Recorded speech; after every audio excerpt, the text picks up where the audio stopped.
What's up, Infected? It's Wolf with the Quarantine, and today I'm going to be reviewing Plague Inc. by Endemic Games.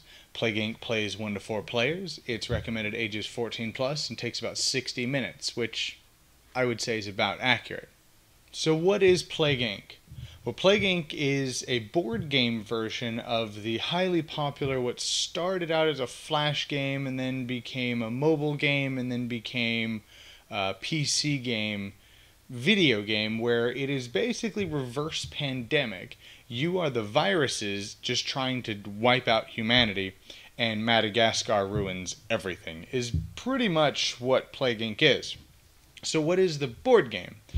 The board game is essentially an area control style game with a twist. So there's not really a better way I could think of explaining it, so let's just go straight over to how it's played.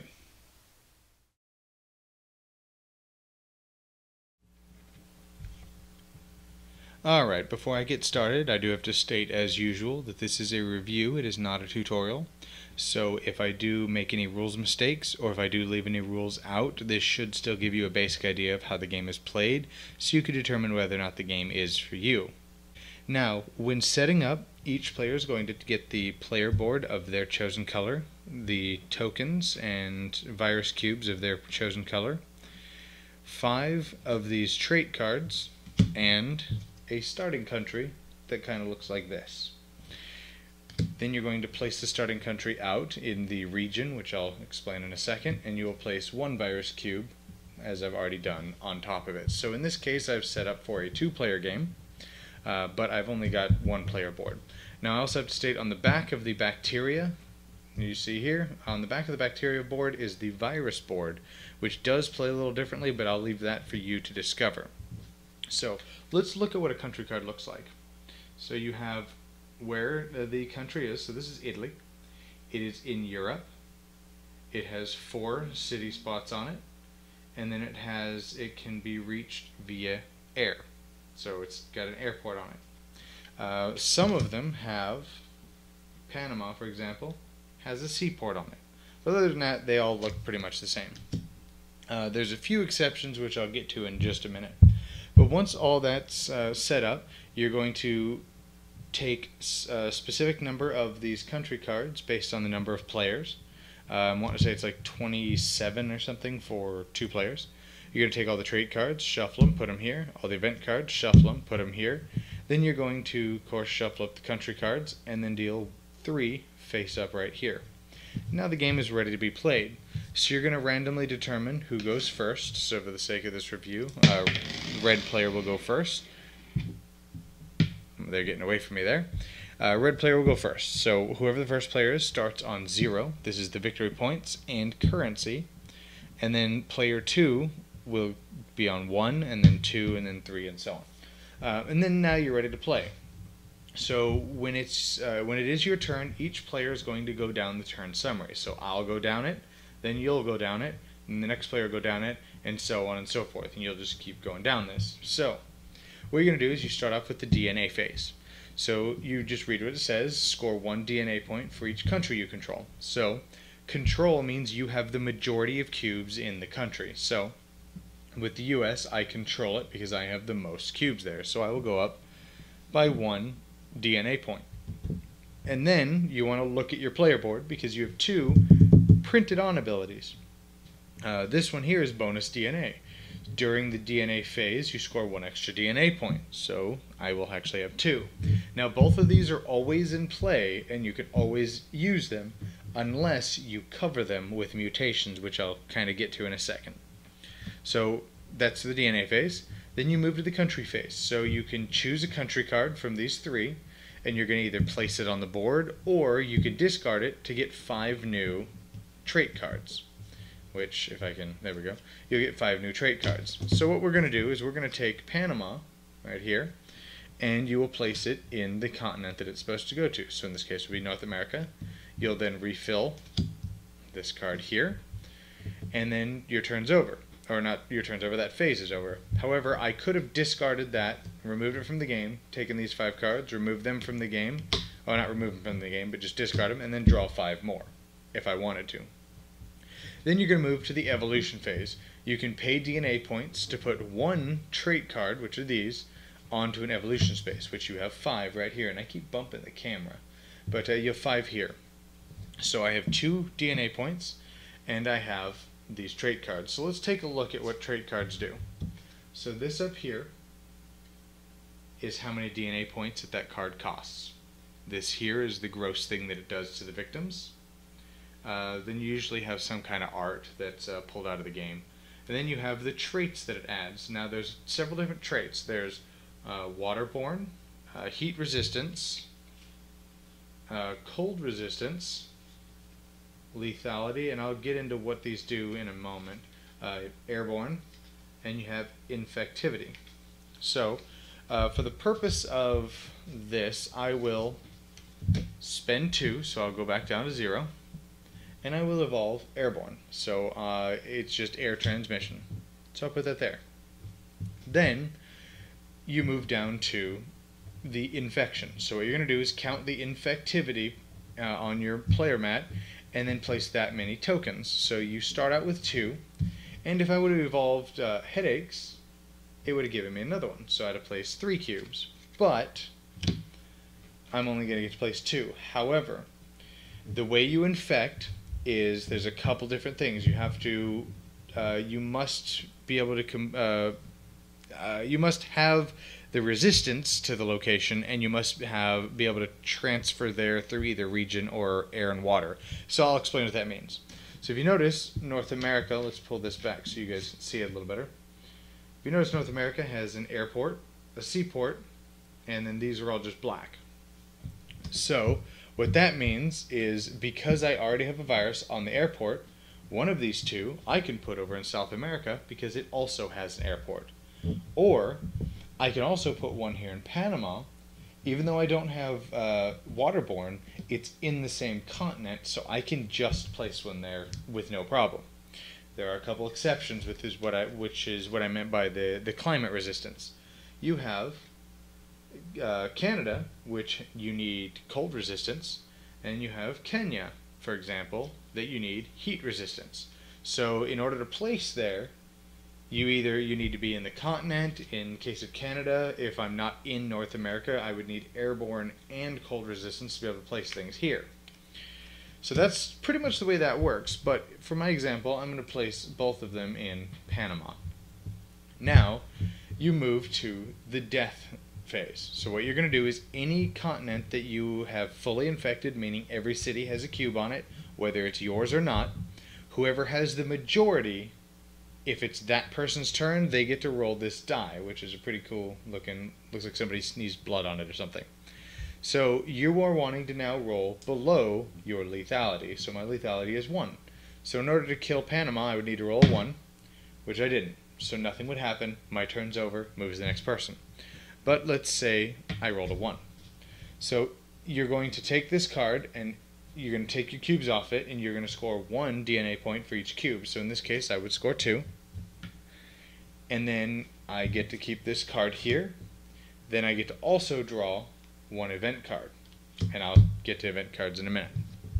So that means, if, let's say hypothetically, I had 1 and blue had 1, we both have control, so at the end of each of our turns, we're going to get to try to roll and destroy that place. So let's say blue destroyed it. Blue would go up by 1 and get an event card and then get this card. But however, I would also get 1 point and an event card because I was also there. The difference is he actually gets this card, which goes towards endgame scoring. So I didn't kill it, so they get to stay there. But that's pretty much how the game goes. The next player is going to do the same thing. They're going to go ahead and draw this, say, throw that out there. Well, that's not where it goes, but let's just say that's where it went.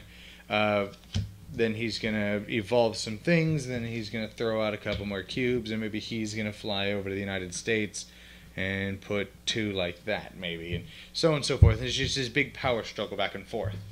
Now, let's touch on these event cards. These event cards are fairly straightforward. You're only allowed to have 3 of them at the end of your turn, and you're not allowed to use an event card the turn that you get it. And generally speaking, on the event card, it tells you when you're allowed to play it. So it says at the end of your turn, if you killed any countries, choose a single country, and then you're just going to do what this says. And some of these are pretty cool, and others of these are ridiculous. For example, a nuclear strike is dumb, because what I'm going to do is you can play this, and you're allowed to play any number of these that you have. So if I want to play this and say I don't like that blue is spread in South America there, I'm going to place that on South America. And what that means is, because that gets played at the end of my turn, if that's still there by my next turn, he gets these back, he gets nothing for them, and South America is now removed from the game because they've nuked the crap out of themselves. So that's pretty brutal. But anyways, the game is going to continue. You're just going to go down this list over and over and over, each player in turn order. And the game is going to continue until the last country has been taken from this track here. And once it does, then you skip the country phase. And each player is just trying to spread as much as they possibly can, and the game will continue to go on until one of two things happen. Either one player is completely knocked off the board, whether it's by their own extinction, like if all I had was Panama left and I wound up killing Panama, these would come off and I no longer have anything on the board. So then we would go to endgame, and it would end at the end of my turn. Then, the other thing is, if nobody can make an actual move, then the game also ends, and then you go to endgame scoring. However, before that, if you ever don't have a piece on the board at all, then you take a -7 DNA point penalty, and then you get to place one cube anywhere on the board, ignoring all restrictions, and then you take your turn as normal, but you take a steep 7-point penalty. And that's pretty much how the game's played. Once you get to final endgame scoring, you have this little card here. So you have Lucky Escape, so everybody's going to look at the board, and whoever has the most pieces left on the board just gets 4 DNA points. You're going to get the DNA points for all of your evolved traits, and you're going to go ahead and add those back in and get rid of them. The reason for that is throughout the course of the game, I could say, let's say I don't want air transmission anymore, it's just taking up a spot. I can discard it, I don't get anything back for them, and I can place something else in its place. But I'm effectively just wasting victory points. So it's not a good thing to do if you don't have to. But then you're going to move to Continent Killer. For each continent, you're going to, whoever killed the most countries in each continent is going to get 6 points per continent. So if I killed 4 in North America, or say 2 in North America and blue killed 1, I would get 6 points, and then you would move to South America and then Africa and so on and so forth. Then you go to the Ultimate Wipeout. You get bonus for the player or players who killed the country with the highest highest cities, most cities. So for example, the United States has 7. So if nobody else got one with 7, I would just get 7 points for that. Or if nobody, like say I wasn't able to kill the U.S., Pakistan would have 6. So he would win it instead, or so on and so forth. And whoever has the most DNA points wins the game. And that is how you play Plague Inc. So let's just go straight to my final thoughts. Alright, Plague Inc. Well, I need to say right out of the gates that I'm a big fan of the video games. I have the game on my phone, I have it on the computer, and I've played both of them quite a bit. And Madagascar shuts down their border if somebody sneezes, and I've lost more games than I could count because of them. But I digress. I was really intrigued because of that, because I've played so much of the video games, of how that's going to translate to a board game. Because if you know anything about the game, it's just kind of hard to wrap your head around how that's going to work. And because with the video game, it's you versus the computer, and the computer is humanity, and you're trying to wipe out humanity. And Madagascar screws it up every time. But there is a solo variant for this game, and it works pretty good, and it's insanely difficult, and I'll let you discover that yourself, but it's ridiculously hard. But I was kind of curious on how multiple players doing this was really going to work. And it has some issues, some things that you need to know going into it. It is a very heavily luck-based game. Because again, when you're killing a country, you do have to roll equal to or under your lethality, which is dice rolling. However, there is a bit of mitigation with the dice. You just increase your lethality. But the problem is, by increasing your lethality, you're putting more cards down, clogging up spots that could go to other cards. And so you're gimping what you're allowed to do with, maybe you could use some waterborne, or maybe airborne, or maybe you needed heat resistance or more infectivity, so you can put more cubes out. And, so you're having to constantly weigh, okay, do I want to mitigate luck, or do I want to be able to do more stuff and then maybe mitigate the luck later? Because remember, it's very important, you can get rid of abilities if you don't need them anymore. You just don't get those points back. That's very, very important. So you wind up having to weigh, what are you going to do? You add that to the fact that the countries that come out, say you start in Asia, actually, my first game, I started in Asia, in Japan actually, and all the Asian cards would come out on everybody else's turn, and to spite me so that I couldn't go anywhere, they would just take that card and discard it, and that way they could just get 5 more, discard their hand to get 5 more cards, and then I wind up wiping myself out because I killed Japan, and then now I have to pay a 7-point penalty to now move somebody else because I got screwed when it came to luck. And then you have the event cards. Some player could just get some ridiculously powerful event card where yours didn't do a whole lot. Or the trait cards. You can have a whole hand of just super powerful trait cards that now you're going to have to scrap a country in order to cycle your hand. Or maybe your next hand sucks too, and so on and so forth. And so it's very, very, very heavy in luck. And I know it sounds like I'm bashing on the game, and I kind of am. But I have to say I really, really, really like the game. If you go in knowing that it's going to be a lot of fun and that there is a lot of luck, it can also be coped with a little bit of strategy.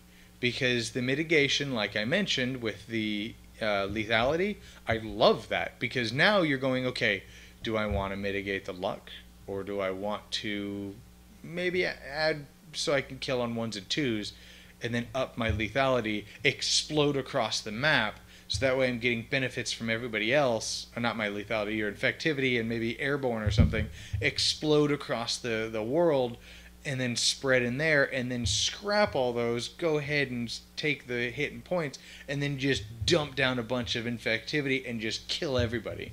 And then, maybe threaten people with event cards because they don't know what you got, so you threaten them. If they take that card that you need and scrap it, you will use this card against them. So you got to start threatening people with your event cards, and it's a lot of fun. Again, it is still very lucky even with the bit of mitigation that you have, but it's still a very enjoyable game. I played this with 6 or 7 people total. I've played it 1 player, and I got wrecked. I played it 2 players, played it 3 players. I don't think I played it 4, but I can't imagine 4 players being much different. Everybody that's played it has enjoyed it a lot. It's been very enjoyable. It's a very fun game. And then the fact that it's reverse pandemic is funny. I was looking for pandemic. I don't know where I put it, but it's reverse pandemic. So it's very fun, and it's very enjoyable. I definitely recommend it. Again, if you like games with luck, which again, normally I don't, but there's a decent bit of luck mitigation to the game. So anyways, if you like the game, of course, definitely buy it from your local providers, but if and when it does come to Amazon, I will have a link to it down in the description. If you could buy it from that, if you're going to order it from Amazon, I'll get a little bit of kickback. It won't cost you anything extra, so if you can do that, that definitely support the show. I also have a Patreon right up here if you'd like to support the show that way as well. I will have my Twitch and Twitter down in the comments if you'd like to communicate with me that way. Once I figure out what's wrong with my processor and why it maxes out on everything, I will hopefully start streaming more video games. Anyways, I will see you guys next time in the quarantine.